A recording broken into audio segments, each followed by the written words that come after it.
And Fan, if you can record it on your end as a backup, that would be wonderful. Okay, then let's get started. Good evening, everyone, and thank you so much for coming to our pre-departure session.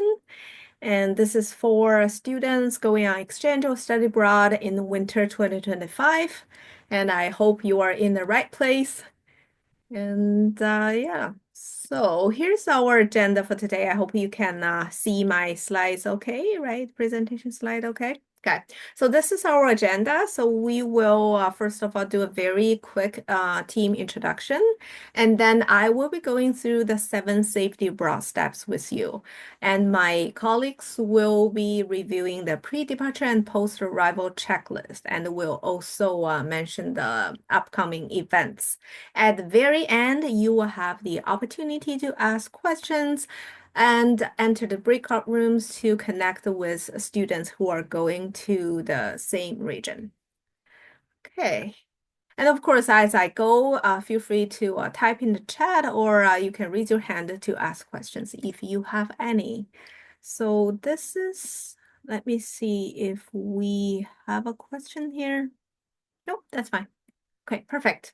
So yeah, this is our international learning team, and I'm sure that you are familiar with us, but let's just, I will let my colleagues to like quickly say hi to everyone.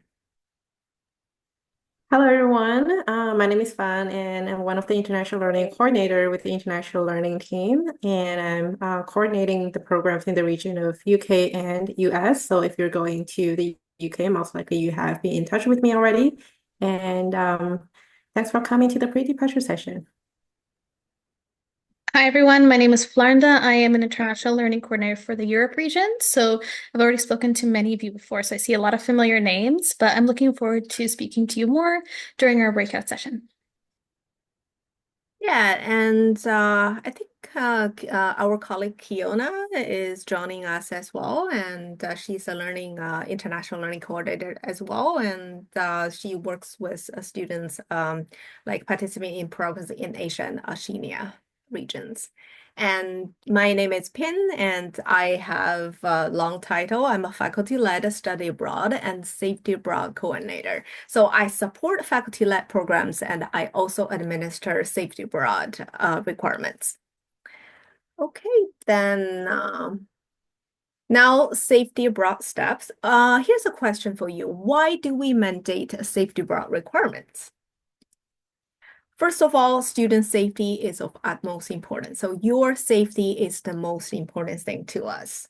And there are risks involved in international travel. We all know it's not, always rosy. And, like early 2022, all of a sudden, like COVID hit, and we had to reach out to the students who were abroad then and help bring them back. So while some problems are beyond anyone's control, some can be prevented, and actually many can be prevented by mandating the safety abroad requirements. So that's why we are meeting here today and to help you prepare for your trip and help you maximize your safety while you are abroad. Here's another question for you. You can just type in the answer in the chat box. Who retains primary responsibility for preparing in advance of international travel? And here's some options. Is it Western University or Safety Abroad Coordinator, which is me, or Student Traveler, which is you? So what's your answer? You can just type it in the chat box and let me take a look. Student Traveler, Student C. Okay, okay. No other answer? Okay. D, is there a D?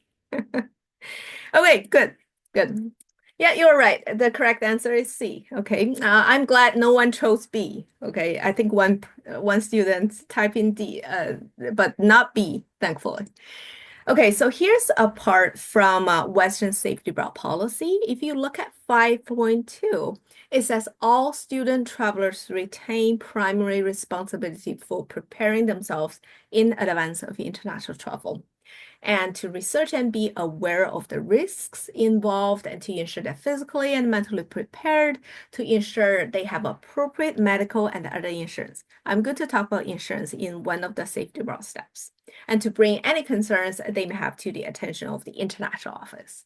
And so the onus is on you to make sure that you are well prepared for your trip, and we are here to support you.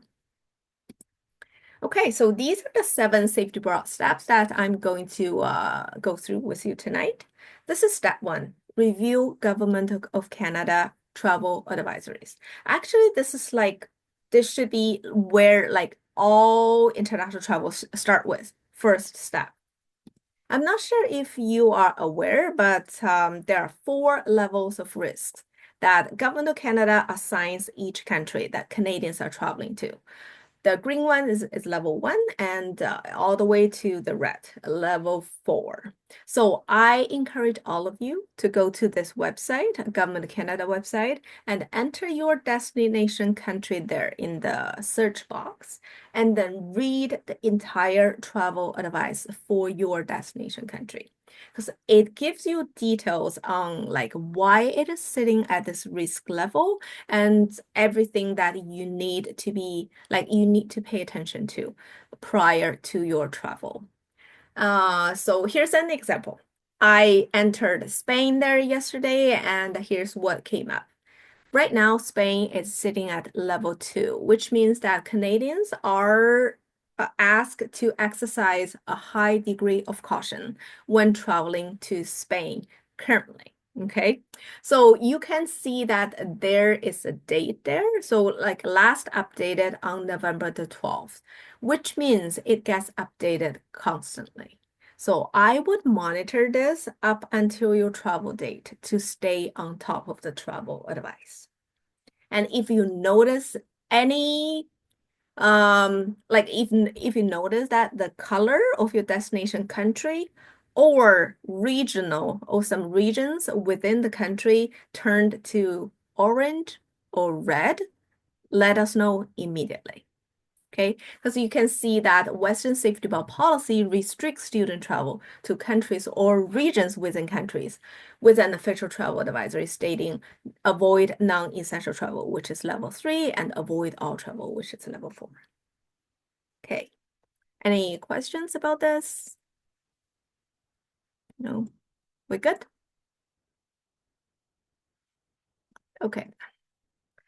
And here's also from a Government of Canada website, and this is great resource for everyone because it talks about what to pay attention to before you go and while you're abroad, everything about safety and security. And I want to draw your attention to the section that gives advice for different types of travelers. And because this is official advice from the government. And now here's one of the homework that I'm leaving you tonight. So there will be other homework for you to do, and this is just one of the homework. To understand and reflect on your own traveler profile, reflect on your identity. And because, you know, we are vulnerable in different ways, right? And sometimes your vulnerability can pose risks when you are traveling to a different country, because travel is different for everyone. Who you are and where you are going make a difference. So if you have any concerns, this is where you can go for advice. And I'm going to give you another resource that you can turn to for professional advice in one of the steps. And if you have any concerns still, you can drop by at our office in Western International, and I'll be happy to chat with you about it. Okay. So step 2, and this is a mandatory step for all Western students participating in university-sanctioned international travel, and this is the pre-departure training. Western has developed a comprehensive training to help prepare our students for their international activities, and it's hosted in OWL, and this is what it will look like in your OWL account. And the top 9 modules on the top 2 rows are mandatory for our students to learn and review. And there are 2 additional resources. It's highly recommended that you review those as well. And also there are 2 optional post-international experience modules that would help you reflect on your experience and transfer your experience into practical skills. Okay, how can you satisfy this requirement? First of all, you need to complete the training modules. Each module will take you about 15 minutes. And after you review the 9 modules, you can attempt the final quiz in L, because the final quiz is based on those 9 modules. And you need to achieve with a passing grade 80% or more. And please note, you only have 2 attempts. Okay, if you can't pass within 2 attempts, that's not the end of the world. You can just email me and say, hey, Pin, I couldn't pass, and can you give me another attempt? I would happily do so. It's just a little bit embarrassing for you. So my recommendation is that please review the modules before attempting the quiz. The quiz is not tricky at all, but yeah, still review the modules before trying it. And after you pass, you will have your certificate of completion, and sitting in your L account, you will need to upload it to travel registry, which is the next step I'm going to talk about. The deadline to complete this is at least 3 weeks before your travel date. I know you have different travel dates, but yeah, this is the deadline to complete, at least 3 weeks before. You can start working on it now, actually, yeah. If you have not started at all, this is where you start. Click on the link and then just follow the simple steps to add the site to your L account. By the way, we are going to send you all the slides after the session, along with the recording, so that you can refer to these, the materials to do your homework. Okay, so this is what it will look like in your account. After you finish the modules, click on Final Quiz to do the quiz. After you pass, you will find your certificate in the certification tab there. Any questions? If you have done this before and already have a certificate, as long as it's within 2 years, then it's still valid. You can upload the same certificate to your travel registry without, reviewing the modules or doing the quiz again, unless you are really keen on refreshing your knowledge. Okay. Next step is also mandatory step is travel registry, and it's in Atlas. So actually there are 2 steps that you need to complete in Atlas. The first step, I'm pretty sure that all of you have completed. Otherwise you won't be here. Application. And the second step, travel registry, is attached to your application. That's the last step of your application. So here's an example of your application, and it's step 6, fill out travel registry, okay? And you just log into your Atlas account, locate your existing application, and work on the travel registry. This is what we are collecting from you. Travel details. We only need the official travel dates, official program dates. For personal travel, you don't have to enter it here, and we don't need your flight information. So actually, you can just start filling this out now without having, confirm your flight or anything. And emergency contact, we need it. It's critical, and also we need your insurance information. We need you to provide us with the name of your insurance company as well as the policy number. And also the additional document step. Remember the certificate we talked about? After you complete the quiz, you get the certificate. This is where you upload that certificate. You don't have to remember everything. If you click on each step, you will see detailed instructions. You will know what you are supposed to do. So after you complete everything, you should see a green check mark beside that. Now let's think about this. Why are we collecting this information? This is not just to add another workload to your already busy schedule. We collect this information so that we are able to support you in case of an emergency.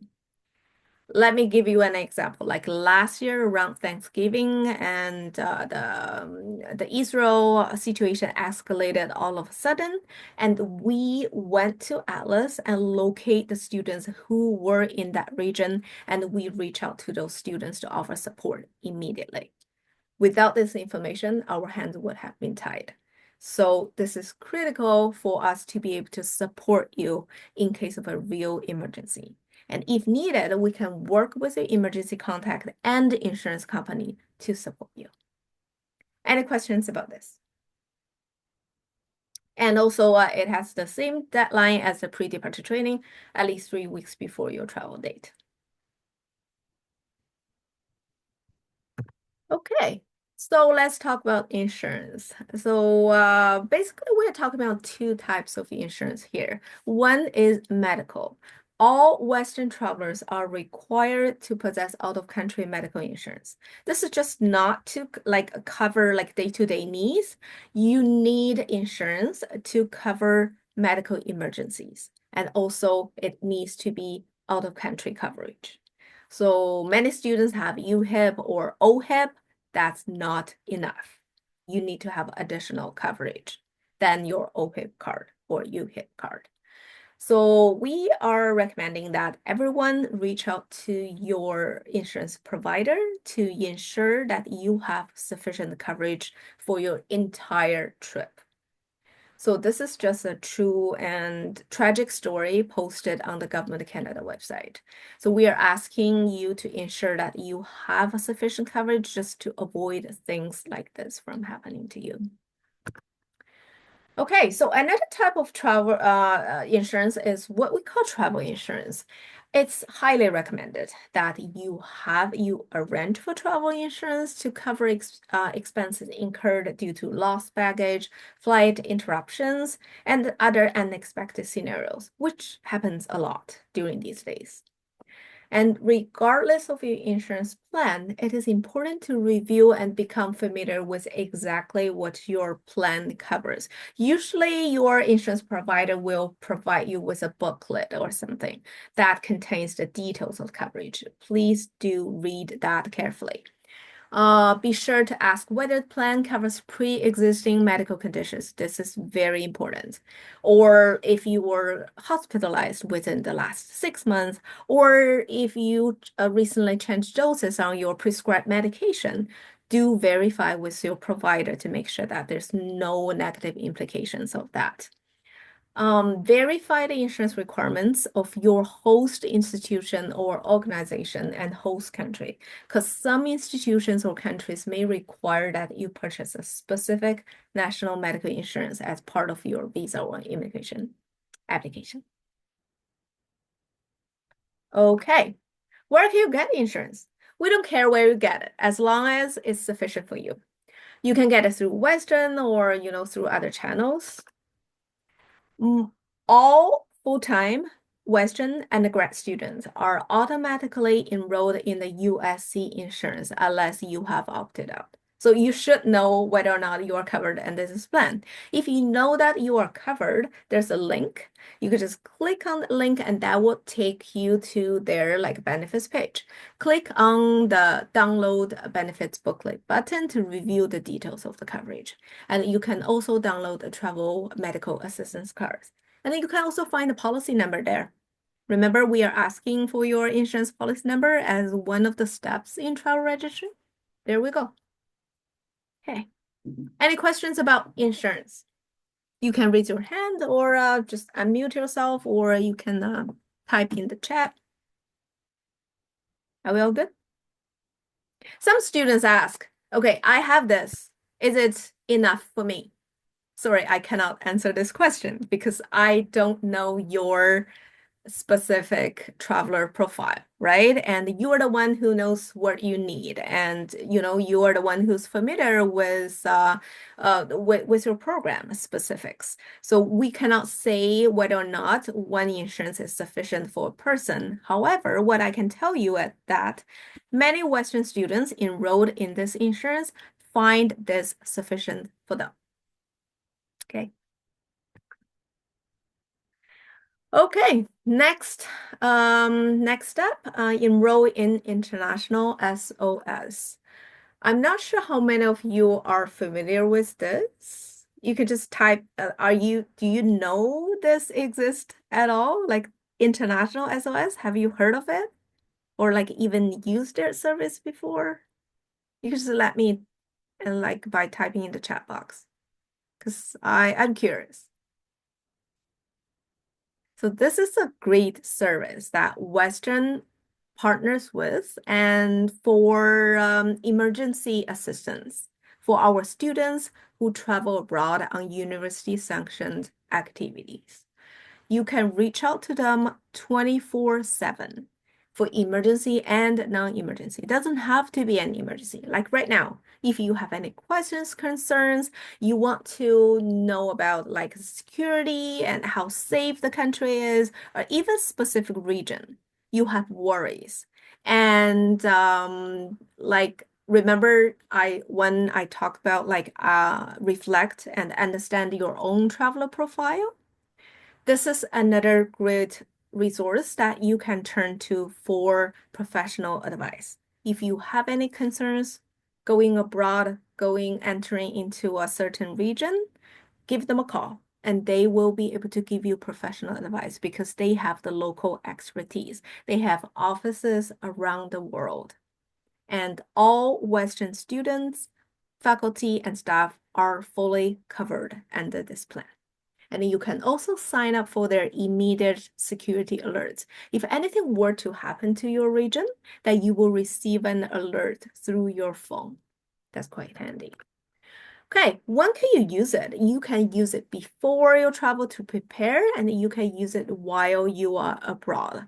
Let's say if you are not feeling well and you don't know whether you should go to a local clinic or emergency, then you can give them a call and they can connect you with an online nurse or doctor who can assess your situation and refer you to the local resources if needed. They can even book an appointment for you with a local hospital. And let's say if unfortunately you lose your passport, hope that doesn't happen to you, and you don't know where to go, what to do, and just give them a call and they will give you a plan of actions. Okay. And of course they can assist you in a real emergency, like say like a natural disaster happens and it needs evacuation, they can assist us with evacuation. And also they can help transport you in a safe location. What happens is that once you reach out to them, they will triage the situation. And if needed, they will let us know. They will let Western International know. And we will use the information you entered in your travel registry to support you. And of course, we will work with our partners and we will work with International SOS to support you together as a team. Let's see, is there a question? That's for membership number when you try to sign up. What is that? I think that's an old version because they no longer ask for your membership number. So if you click on this link, then that will take you to the page. And then actually where you start is their app. I will give you the, the QR code then. So the first step to access the service is to download their app. And then they will ask for your email to register. So they no longer ask for membership. So yeah, that should be the old version. The new version, they ask for your email. Please use your UWO email because that will be recognized by International SOS to register. And after you register, you will be able to use all their services. Okay, so, right. On top of all those excellent services, they also offer emotional support. Whether it's an urgent need, like if you have a panic attack and you need to talk to someone, they are able to connect you with a professional within minutes. They won't hang up for you. They won't do that, and they will be able to connect you with a counselor just through the first phone call that you reach out to them. And what's nice is that every single student is allowed for 5 sessions, 5 counseling sessions per incident per year. So these 5 sessions are covered by Western, so you don't have to pay for that. On top of the 5 sessions, you will need to pay using your insurance. Okay, this is the QR code for their app. Again, you don't have to scan it now. We will send this to you. Download their app and register with your UWO email. And after you log in, you will see the green button that says check-in. That function is not available to Western students. So it's a share your current location with your organizer. You don't have to share your location with us. So you just ignore that. But other than that check-in function, and you have access to all the other features there. Okay, any questions about international SOS? No, we good. Okay. This step is to make sure that you are healthy mentally and physically for your trip. And we recommend that you visit your family doctor or like a travel clinic to consult about any, vaccinations and make sure that your current vaccinations are up to date. If you have any questions about, any additional vaccinations, you can, again, go to this Government of Canada website, enter your country there, and you will see a list of recommendations. And it's up to you whether or not you are getting any additional vaccinations. Okay, do we have more questions here? Is this slide going to be shared in anywhere? I'm going to email you like this, like directly, the slides as well as the recording link. Right. Okay.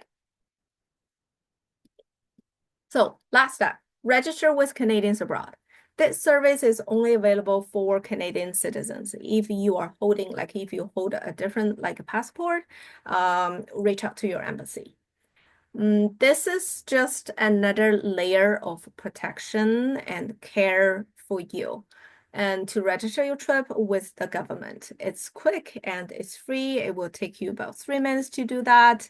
But, if any serious emergency happens, it would come in really handy. Again, in the Israeli situation last year, those who had registered with the government prior to their trip would receive an email from the government offering them a seat on the government flight. We all know that, commercial flights were not available then, right? And yeah, so those who have registered would be offered a seat first. And also, I want to point to that last thing that says request emergency assistance. That's a link. I recommend that all of you click down on that link when you receive this, of course, and then to see all kinds of contact information. It's the contact channels to reach Canadian government in case of a real emergency. It also has a WhatsApp number, so it's quite useful. Okay, I know this information sounds a bit overwhelming to you. It's a lot of steps, but you can find all the information here on this website. It's all here. If you have not started the process yet, I suggest that you start with step 2, pre-departure training. After you get the certificate, move on to step 3, register your travel with Western through Atlas. And then at the same time, you need to verify that you have sufficient insurance for your travel. Download the app for International SOS, register with Canadians abroad, and then monitor the travel advisories up until your travel date. These are some additional safety abroad tips I'm giving you. Make sure all your travel documents are valid. Make sure that you have valid documents to leave Canada, enter your destination country, and come back.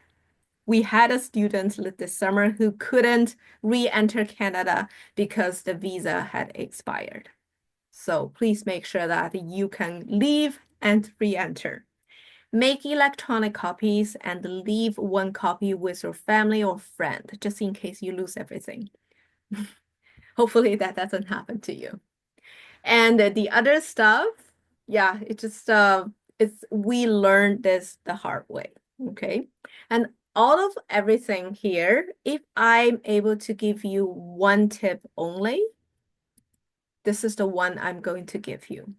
always remain alert when crossing the street as a pedestrian, because this one may lead to serious consequences.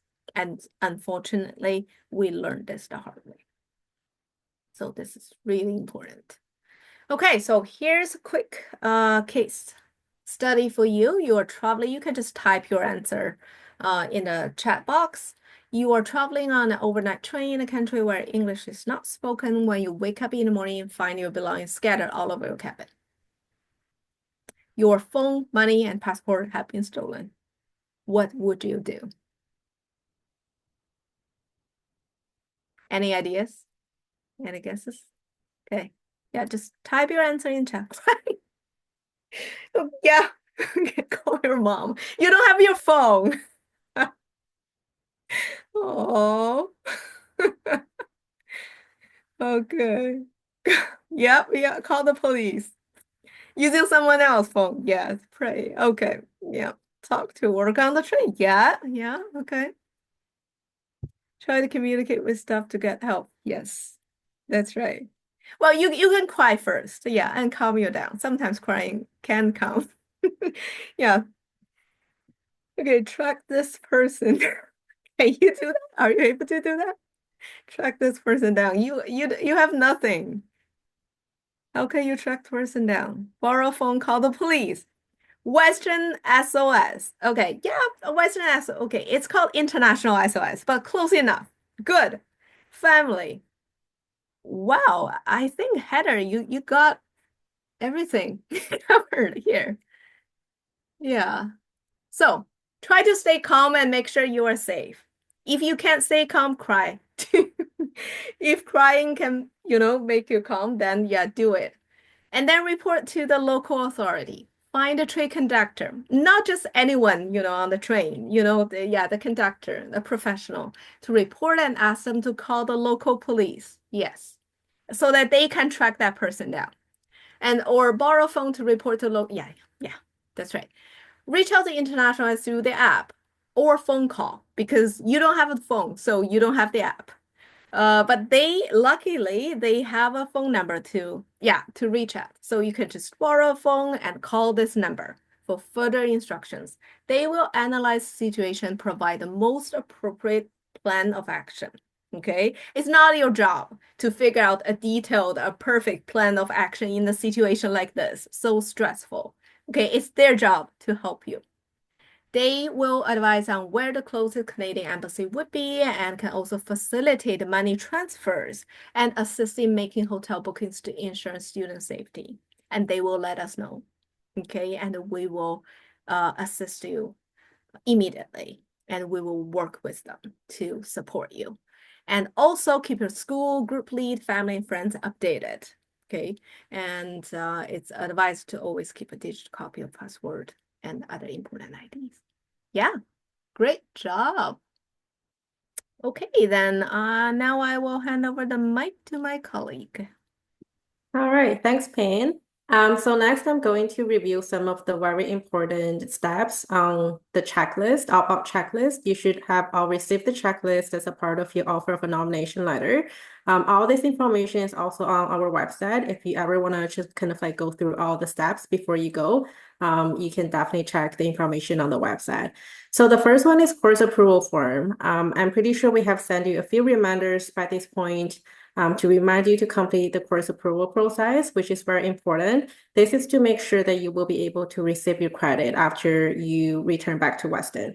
So if you are going on exchange, you have to complete the course approval process. We have the instructions online as well, where you will be able to see the step-by-step instructions on how to complete the course approval process.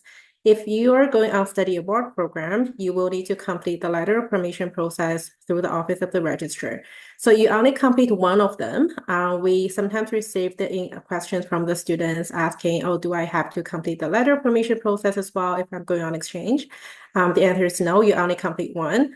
Course approval process for exchange and letter of permission process for study abroad.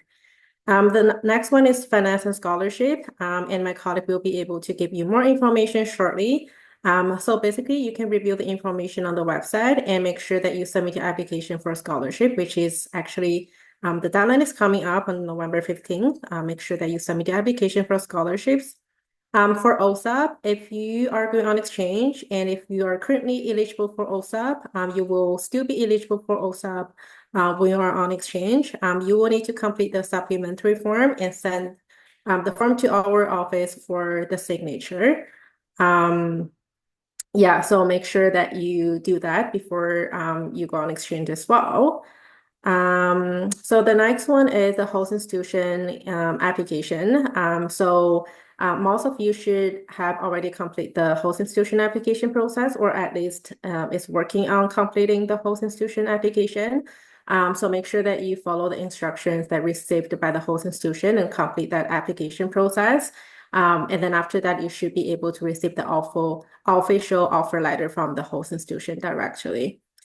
The next one is student visa and immigration. Unfortunately, our office is not able to advise on immigration related inquiries outside of Canada. So we do really rely on our host institution to provide that support. And then you should have received the information from the host institution regarding the visa if you do need to apply for one. We also have a general website, which has all the general information for each country that we gathered, and also have the link to the official government website. If you ever want to kind of like refer to that information on our website, you can definitely do that. But again, reach out to the host institution if you need any help with applying for your visa. Next one is travel plans accommodations. So we highly recommend that you purchase refundable or flexible flights just in case that you have to make any changes. You want that flexibility. Last but not the least, stay in touch with us. We will continue to communicating with you through your UWO email address. So make sure that even when you're on exchange or abroad, make sure that you check your UWO email address on a regular basis. And whenever that you need help, you have a question, you can always get in touch with us by sending email to goaboard@uw.ca. Yes, the scholarship unfortunately is not eligible. Some of them are not eligible for students at affiliates. You just want to make sure that you check the eligibility requirement on the website. For students from affiliates, you can definitely check with affiliate college and to understand if they offer a scholarship for students at affiliates. Some of the faculty, they offer scholarship as well. So you can definitely check with your faculty to understand if they have additional scholarship that you can apply to. Next, I want to highlight some of the signature events for the International Week, which is next week. Monday, we have Culture Showcase. So there will be performances. I'm pretty sure there will be food as well. It will be 2 to 4 p.m. in UCC Mustang Lounge. So if you have some time, feel free to stop by and enjoy some of the performances. Tuesday is one of our signature events, GoBot Fair. So this is a great opportunity if you want to talk to some students return from different international learning experiences, or potentially talk to the exchange students who are actually studying here at Western right now. They're probably from the institution that you're going to next term. So this is a great opportunity. We'll be in the UCC atrium from 10 to 3. There will be some hot drinks, cookies, and we'll be setting up tables for different regions and different type of international learning programs. You can stop by anytime and talk to the students and volunteers. Definitely a great opportunity to make some connections. Wednesday is our outbound student social event, which I think you should have already received the invitation from us. Make sure that you register. This is a great opportunity for you to make connections with students, going on exchange or international learning programs during the winter term. You will be able to meet some of the students who may go into the same institution with you. There will be pizza, so definitely come. We'll be in ICAP building, where our international office is located in Atrium. So definitely, if you haven't registered, make sure that you do register. I'm pretty sure the deadline to register is today, so make sure that you register so we know how many people will attend. Thursday, we have our regular International Learning Ambassador jumping hours. If you have last-minute question, you want to talk to students, get to know their experience before traveling, definitely do that. We'll also be in the office, so if you want to talk to the staff member, you can definitely come into the office as well. Last thing that I want to mention is to record an international learning experience is definitely once a time, life-changing experience. I went on exchange when I was a student. It's definitely a great experience. So you can record your experience in any way you want.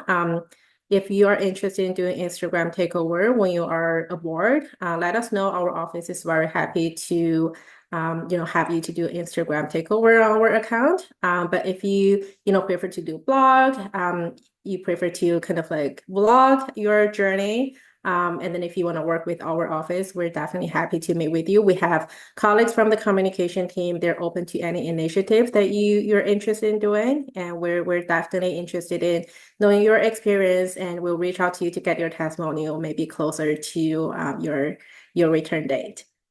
Next, I'm going to turn over to my colleagues to give you more information on scholarships. Okay, so it's my turn now to talk about a very important subject, money. So I did send an email to everyone to remind them about our scholarship deadline, which is November 15th. Some of you may have already applied in the February 15th deadline that happened earlier this year. So if you have already, and you received funding, then you don't need to reapply again. But if you have not, I highly recommend applying for any one of the scholarships listed above. Just note that if you do apply for the Sunlight Foundation, you can only receive that award if you have not received the Global Opportunities or the International Learning Award. If you do apply and you are successful for the funding, you will receive the funding at the end of January. Only successful applicants are contacted. So if you are not contacted by the end of January, then you should get in touch with the Student Finance Department if you just want to know the status of your application. And then if you forget to apply, you can always apply by the February 15th deadline, but you cannot apply after your exchange has been completed. So our deadline is November 15th. I would take a opportunity right now to jot down the name of your coordinator. So on the application, there is a section that asks for the Western contact for your experience. That contact is not you. You are not allowed to include your name there. You must include the contact for your experience. So if you're in the European region, if you're going to be going on exchange or study abroad there, I am your contact. Fan will be your contact for the US and UK, and Kiana will be the contact for Asia and Oceania. So jot down our names. You can use the same email address that we collectively have, which is Go Abroad, and you can use the same email address in our signature as well. So I'm going to do a quick case study with you.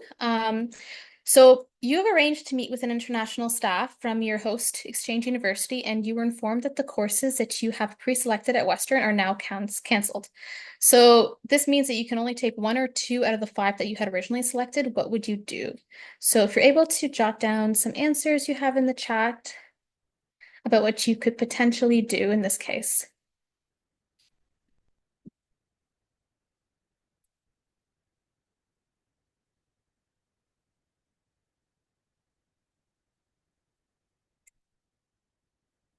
Surprised nobody wants to cry first. Um, so in terms of online courses at Western, typically students who are abroad cannot enroll in courses also at Western. So the courses you have to take, the 5 or the 4 that you want to take abroad, have to be completed abroad. Yes, having backups is great. That's why we request you to complete your course approvals form with more than 5 courses, just in case there are like some cancellations, as we mentioned. Contact Western to get approval for new courses. Exactly. So we can go to the next slide. So immediately inform your academic counselor of the cancellation of the courses. Review other courses that are available to choose with your academic advisor in the host university, and then share the list of the replacement courses with your academic counselor. So please do that in the form of the course approvals form. So once they have reviewed and approved these courses by your academic counselor and your faculty, you can officially register in them in your host institution. Please don't register in courses that have not been approved by Western, because if you do, then when you try to return to have them transferred over, your counselor may not transfer them over because they were not originally approved. And then if you make any changes to your application, or if you change your courses at any time, drop them, or like change them at all, please send us an updated course approvals form so we can add it to your file, and then also to make sure that your faculty member has a copy of it. So some post-arrival information that you may need to know is the visa process. So you should ask your host institution, do I need to check in with the embassy upon arrival? Do I need to check in with the university? Do I need to provide like a copy of my study permit. So be mindful of those requirements so you don't miss any of them. For course registration and transcripts, please make sure that you've registered in all the courses. And if some become unavailable, please contact your academic advisor, as we mentioned, and resubmit those course approvals form.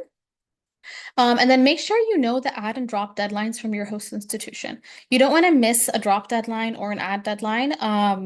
So definitely do ask if there's a welcome session, or you can send an email to your host institution ahead of time to ask what those dates are. And then accommodations, check in with your residents or off-campus housing just to see if there's any instructions or like post-arrival information that you need to do. So I have a question here. I submitted my courses to get approved about a month ago. Should I wait to continue to wait for Western to approve them before I submit my host institution? So that's kind of a tricky one, because if you have a deadline with your host institution to submit your courses, and you can't change them afterwards, please inform your faculty member of that deadline. And if you are having a hard time getting in touch with your faculty member, please send us an email, and we can do our best to get in touch with them to see if they need any additional information to review your application. But definitely try to give your counselors as much time as possible. It does take about 6 to 8 weeks to typically hear and get the whole course approvals form completed. So give your counselors enough time, because it is a very busy time for them.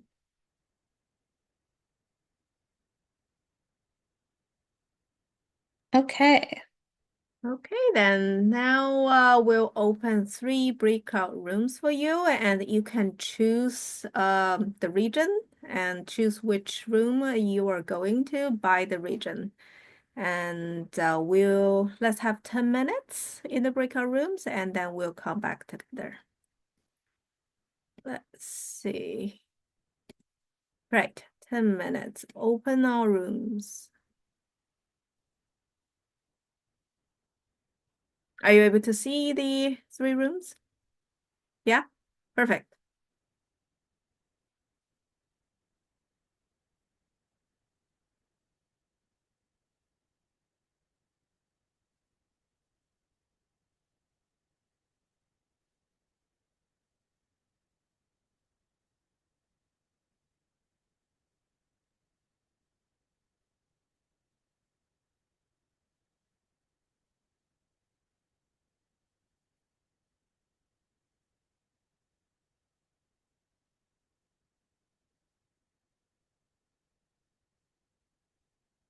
How do you join the room? Are you able to see the room name? Like there's UK and Americas, and there's Asia and Oceania, there's Europe.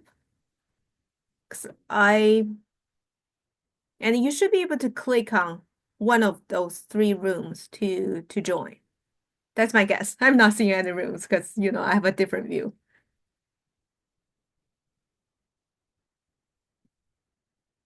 I can't see the rooms. Huh. Maybe you are on a device that doesn't have this feature. That's my Let me see. So let me know your region, and let me see if I can assign you to the room. Okay, just tell me your region if you cannot join the room. Okay, there's a button on the bottom row that says breakout room. Okay.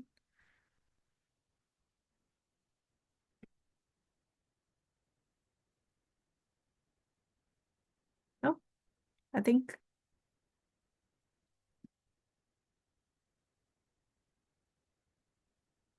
Right. Yeah, sorry. There's a button. You can click on that button on the bottom row that says breakout room. So who else is having trouble joining? Okay. Yeah, let me assign you to UK. Perfect. There we go. Yeah, if you have trouble joining on your own, just let me know your region and I will assign you to that room. So yeah, I think we still have 4 people here. If you have, I don't see the option. Chloe, okay, so you are going to Sweden, so that's Europe, right? Okay, let me assign you to Europe. Perfect. Now, Nicole and Sabrina, Are you having trouble joining the room? You could just let me know which region or like which country you are going to, and I will assign you the room.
Okay, I hope you had a good chat in the breakout rooms. Are we all back? Let me see. Nope. Let's wait a minute. I think fans group is still in the breakout room. Okay. Any questions, comments, thoughts to share?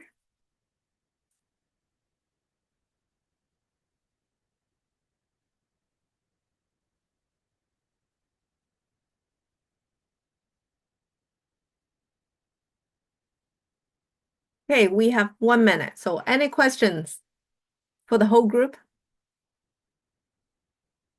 Some comments? No? And Kiona, Florida, and Fan, do you have any more to add? No? Anything? Okay, then if you have any questions about like a program related, okay, email goabroad@uw.ca. If you have any questions about safety abroad, reach out to me at the travel registry at uw.ca, and you can find our Instagram there. And yeah, have a safe and a wonderful experience, everyone. And remember, we are here to help you.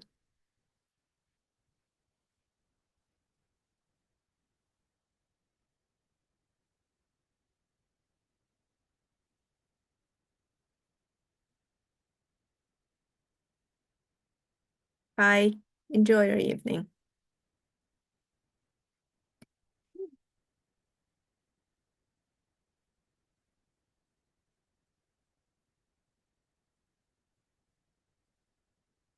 I think I have a student who has a question. Christina, are you still on the call?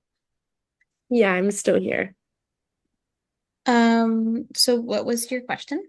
I was just wondering if you were able to like connect maybe like myself or like if you guys are able to connect us with like a student like from Western that did like this exchange program in the past. I don't know if you guys are able to do that or have any like contacts, but I was just wondering if you did. It would be nice to talk to someone who like did the full experience. Hmm. We do have students who've gone to Germany, but not anyone who's been to German sport in the last year. Would you be okay to speak to someone who's been to a different German university? Yeah, honestly, any contact would be able to help. I'm just like still like struggling with like the whole like program and like dates and timing of it. So I just wanted to like see if you knew anybody who like did it and like could give me like advice on it, but anyone would like be able to help, I think. Sure, if you just want to send me an email, and